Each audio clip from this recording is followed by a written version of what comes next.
Guys, let's talk toe hold breaking mechanics. If you can start here in the knee shield half guard, this is a great place to learn and practice this because our partner's hips and leg is at the perfect angle. And a lot of times in real life, this foot is kind of dangling out and it's a very good attack to go for. So if we were to see that foot hanging out, what we're going to do to start getting a good toe hold is we're going to grab at the end of the foot lever along my partner's toe knuckle line. I'm going to take my hand, the middle of my hand is going to go right over that knuckle line, and I'm going to wrap those toes nice and tight. Second, I come behind my partner's ankle with my elbow deep around the Achilles tendon.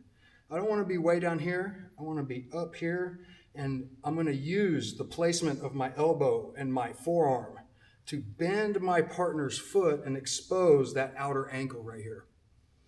A very common principle when you go to break a joint is we talk about loading the pressure. I want to make sure when I get this grip, it's as tight as possible and it's putting stress on the joint immediately.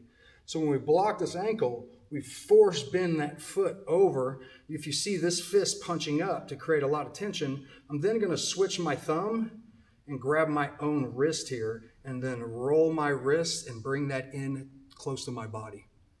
Now that I have this, I have a good pulling mechanism behind my partner's heel with my elbow, and I'm pushing down on those toes. It's very tight already. When it's time to actually get the break, now that the pressure's loaded, it should be very minimal movement to get the tap. I'm going to start aiming the toes towards my partner's butt by cranking, bending that leg, and as I get that downward pressure on the toes, I'm going to bring the heel to my face with the elbow. If you notice his hip slightly came up right there, that's a very good indicator that you're taking the pressure in the right direction, because that will alleviate the pressure on the ankle ever so slightly. But because we're in this knee shield half guard position, he can't go very far here. He'd have to go completely belly down to take any more pressure off, and he's still going to end up tapping right here.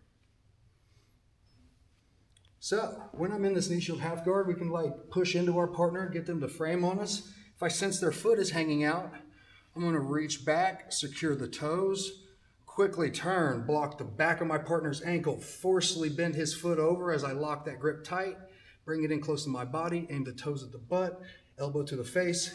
It's a very tight toe